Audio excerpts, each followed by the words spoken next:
Forbidden Origins, Episode 1. Who are we? We look up at the moonless sky on a cool winter's night in awe, and witness the angelic starscape spanning across the horizon. We ask ourselves a question, just as our ancestors once did. It's a question that touches so deep, it reaches into our very core, influencing our thoughts and decisions in life. The question that's been asked countless times by countless humans over the epochs of time. The question is as simple as this: who are we? Followed by the inevitable secondary question: where did we come from?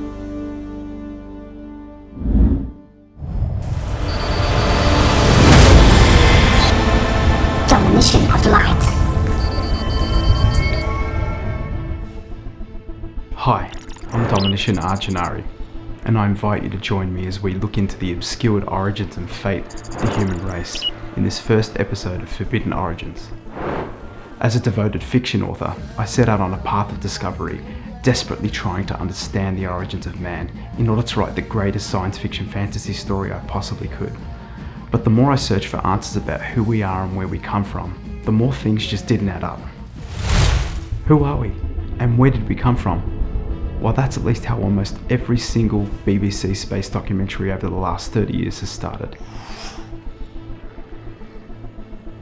I know, they're such cliched questions to ask, but these two questions are unimaginably powerful, and how we answer these questions forms the foundations of every single choice and decision we'll ever make in our lives. As an avid author and researcher, I watched nearly every mainstream space and science documentary I could get my hands on over the last 30 years. From Cosmos, A Space-Time Odyssey, Through the Wormhole, The Planets, Space, How the Universe Works, Hubble, Roving Mars, Mission to Mir. I read books by Carl Sagan, Stephen Hawking, Marcus Schoen, Dr. Robert Zubrin. I also delved into natural history, reading the hallmark standard taught in every institution around the world: Charles Darwin's The Origin of Species, and the other prominent book of its time, H.G. Wells' A Short History of the World. Listening to the narratives of modern-day scientists like Neil deGrasse Tyson, Lawrence Krauss, Richard Dawkins, Stephen Hawking, Dr. Robert Zubrin, Alan Guth, along with people like Egyptologists Zahi Hawass and Salima Ikram, I felt the dots weren't connecting. It seemed like there were too many holes in their theories. It sounded like their narratives just didn't hold up. I for one know as an author, your narrative has to flow. It needs to be cohesive, or else your story and your communication would utterly fail. I don't doubt the technical abilities of these scientists, and I concurred with their presentations. Well, for a time. But that all began to change. At first, it was hard for me to accept the mainstream scientists could not see there were some serious issues with the current state of their framework. Maybe it's because I'm looking at this question from more of a creative perspective. Maybe it was just the sci-fi fantasy author in me wanting to break free, putting my imagination and world-building skills to good use. But that's not until I began to meet others who had arrived at similar conclusions. I discovered the works of John Anthony West, Graham Hancock, Dr. Robert Schoch, Eric von Däniken, Robert Bauval, and Michael Cremo. What these fringe authors and scientists had presented was a truly remarkable alternative to the close-ended mainstream science narrative. It didn't matter whether they were right or wrong. What mattered were the questions they were bringing to the table, the other points of interest they had revealed. But I wasn't going to take their word verbatim. No, that's not how proper research is done. So I did what any good author would do. I researched. I began unpacking the greatest fiction story ever told concerning the forbidden origins of man. But how would I know what's true or false? I mean, where would my stable datum come from? Well, I'm grateful to have previously learned how to qualify and filter evidence from 2 retired FBI agents. And I learned how to evaluate my discoveries with discernment. In order to move forward with my investigations, I needed to venture backwards into our past. So I started with the greatest perceived opposition of science: religion. But before we open up that can of worms, let's start from the beginning to give you a rundown on what we know so far, according to modern day science. According to space.com, our known universe is approximately 13.8 billion years old. It's theorized that a titanic explosion called the Big Bang expanded the universe in every direction. Scientists more or less came to this 13.8 billion year figure by studying the oldest objects in the universe and by measuring how it's expanding. Flying through space in an outer arm of the Milky Way galaxy is our solar system, and it's theorized to be roughly 4.5 billion years old. But how did we get here? Well, the theory known as panspermia is the hypothesis that life exists throughout the universe, distributed by space dust, meteoroids, comets, planetoids, asteroids, and possibly by spacecraft, carrying unintended contamination by microorganisms. According to Wikipedia, quote, "The earliest time that life forms first appeared on Earth is at least 3.77 billion years ago, possibly as early as 4.28 billion years. The earliest direct evidence of life on Earth are microfossils of microorganisms permineralized in 3.46 billion year old Australian apex chert rocks." End quote. See, life was made in Australia. According to Darwinian theory, these life forms evolved and adapted as they began to leave the oceans for the land. But around 200,000 years ago, something really bizarre ended up happening. Us, modern anatomical humans. It seems we appeared without warning, and we did things that would vastly separate us from lower level primates Charles Darwin believed we evolved from. Let me tell you why I think it's bizarre. The archetype crushing book, The Origin of Species, written by Charles Darwin over 150 years ago, proposed a scientific explanation of how complex life morphed over the epochs of time, from primitive cells into the complex life forms we see today. Darwin believed his observations of specific life forms in some areas of the world he travelled applied to all life, including humans. You can read more about Charles Darwin at the National Geographic website, in which I've inserted a link in the description. Let's have a look at the definition of the word theory.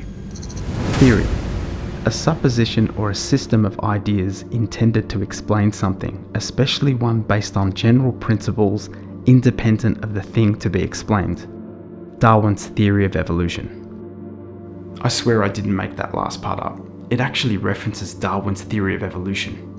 Nothing can stop the truth from surfacing, as recent discoveries are revealing facts that challenge long-standing scientific beliefs, especially when it comes to human evolution. Here's what I discovered. The current human evolutionary tree. You know, the one found at your local museum, connecting each fossil all the way up, leading to the modern humans at the top of the tree? Well, this is actually not based on any evidence. Such relationships are believed to exist. However, they are yet to be proven. More accurately, they can be considered speculative.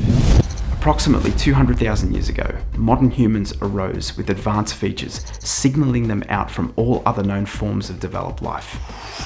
Ancient Neanderthals were proposed to be some of the ancestors of early humans, whose DNA is similar to ours, yet lack other common DNA.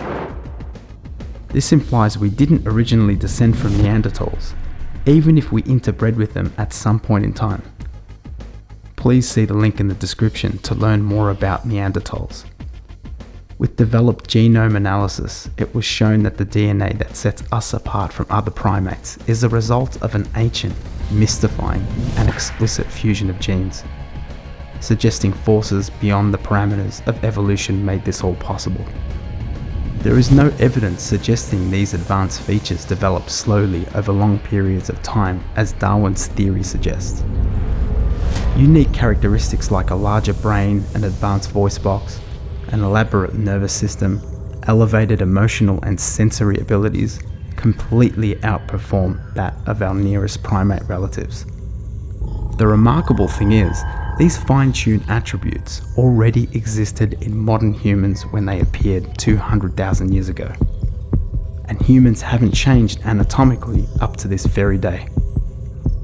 What makes us unique amidst all the other life forms on this planet? Well, the smoking gun lies in one of our chromosomes. Definition of chromosome: a thread-like structure of nucleic acids and protein found in the nucleus of most living cells, carrying genetic information in the form of genes. A fascinating discovery was presented in the Genome Research Journal in regards to the fusion of chromosome 2, which under further inspection seems to have been edited. It seems as if it had been cut and pasted using some type of futuristic software. Is this some random chance of evolution? Or is it the result of some type of ancient design? Either way, it's controversial. I've provided a link to this chromosome 2 research in the description. Just so you know, these facts are not from some Facebook page or random website. All these facts are based on peer-reviewed science journals within the established scientific community. Don't take my word for it. This is all just the tip of the iceberg. You'll be dumbfounded at what other important facts surround our true origins. These recent discoveries do not support the conventional narrative of the past that we've been taught. The story that's permeated the classrooms and textbooks today forces us to believe we're the result of some insignificant bonding of chemicals and elements in some random dance around the sun, moving down to these savage 200,000 years of competition and survival of the fittest, only to arrive at this point that we're powerless victims in a dog-eat-dog world of competition, conflict and separation. I wish to make something very, very clear. I don't completely discount Charles Darwin's evolution theory. There are many workable ideas, especially when it comes to birds, tigers, insects, and even primates. But remember, it's the theory of evolution. It's a theory, not an absolution. Darwin himself had concerns with his own theory. Just refer to chapter 6 of The Origin of Species and see what Darwin himself has to say about his own theory. Many in academia conveniently brush over that fact. According to Michael Cremo, our existence goes back even further than 200,000 years. He suggests our origins delve back hundreds of millions of years ago.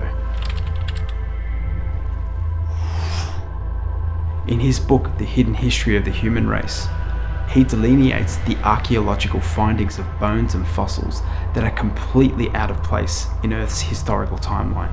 With multiple forms of dating methods used by modern-day scientists, human bones and artifacts that were supposed to be placed inside the timeline of 200,000 years are showing up inside prehistoric rock strata over 100 million years ago. How on earth is that even possible? Well, if you thought that was a wayward anomaly, think again. These out-of-place artifacts are showing up everywhere in the geological timeline. If you've got a spare hour to kill, just type in out-of-place artifacts into your search engine to see how incongruent this really is.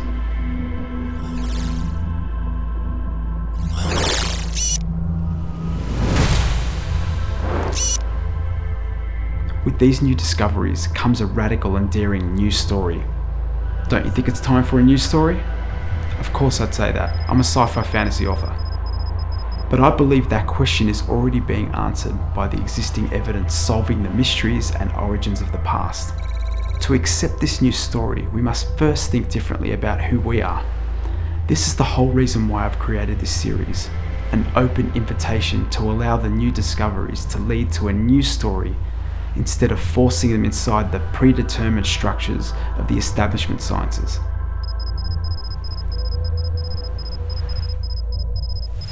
As we stand amidst the greatest technological advancements of our modern world, science still fails to answer the two most fundamental questions of our existence. Who are we, and where did we come from? To help you unpack the greatest fiction story known to humankind, please refer to the links I've attached in the description section of this video, and begin your journey into the new story that is unfolding before our eyes. The information I've just presented you is a mere glimpse of the enormity of the questions: who are we and where did we come from?